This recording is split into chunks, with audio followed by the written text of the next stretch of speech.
Bus drivers see hundreds of people every week. Some of them are happy, while others are sad. There are those who look like they're always in a rush, while others look distracted and lost.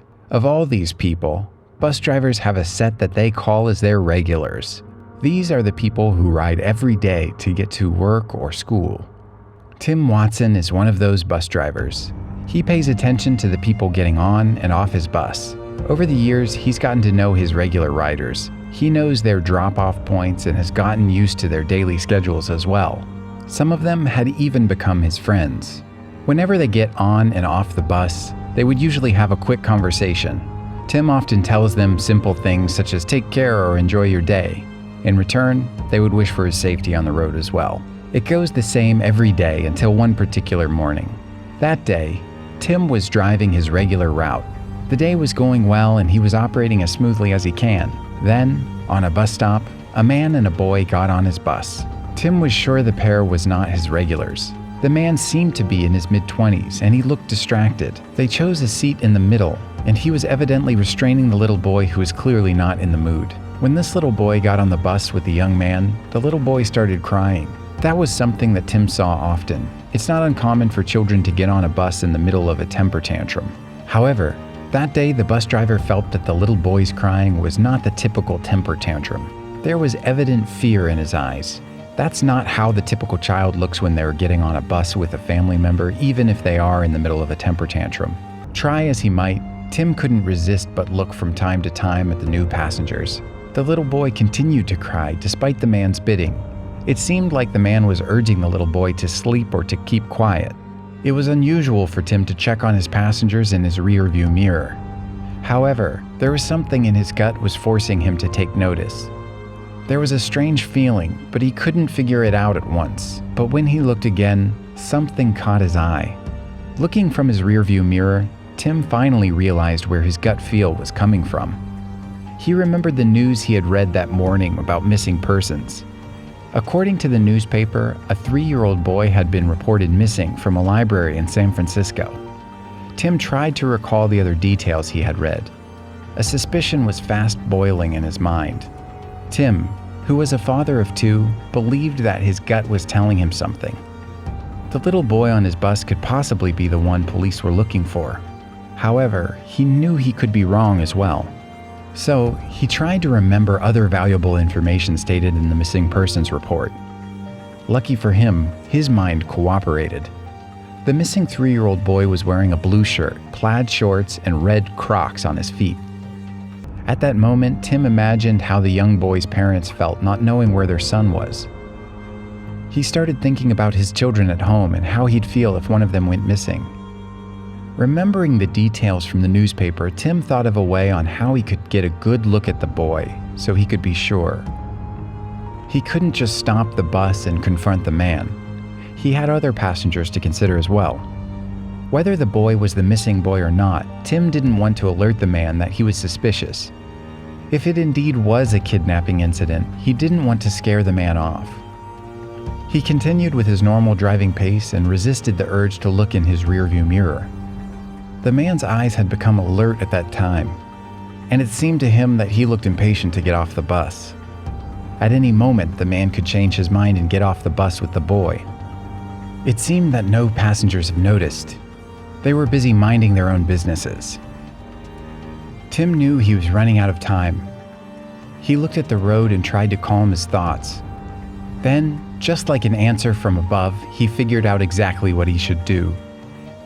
To make things look as casual as possible, Tim announced to the people on the bus that one of the passengers who had ridden on the bus earlier left a green backpack. He said that before they left to go to the next stop, he needed to check the bus first. Tim even made a pretense that the rider who had left the backpack was adamant about knowing whether it was on the bus or not. Then, trying to appear as casual as possible, he stood up and began his search. Tim politely asked all riders to check under their seats. When he got to the position where the man and the little boy were sitting, he was able to get a good look at the boy. As expected, the boy who had grown tired of crying was wearing blue shirt, plaid shorts, and red Crocs, just like the missing boy on the news. At this point, Tim was sure it was the little boy that he'd heard about. After the search, Tim casually got back on his seat and devised the next step he should take. He knew that it would not be a good idea to try and deal with the situation on his own, so he came up with a better plan. The man and the boy were seated in the middle of the bus, and the engine was loud enough to make soft sounds inaudible. Moreover, they were looking at the window, the boy evidently tired of his tantrums. With trembling hands, Tim reached his phone and made the call. Tim started driving, and at the same time, he discreetly called the police. He told them that there was a boy on his bus that fit the description of the missing boy. The police on the other line firmly instructed Tim what to do. He listened intently on the plan. Although he was feeling quite nervous that something might go wrong, the determination to save the boy made him fearless. The police told Tim to continue driving to his next stop as planned. The things were set into motion, and they guaranteed him that the police officers would be there waiting. Once again, Tim checked if the suspected kidnapper had noticed that something was going on. At least, the missing boy was nearing to be saved. Tim got to the next stop, and 2 police officers instantly covered the rear of the bus. Several officers were at the front of the bus. One by one, they allowed riders to exit the bus. While some looked a little shocked why there were police officers around, no one dared to ask questions. The authorities were all eyes on the bus, waiting for the man and the boy.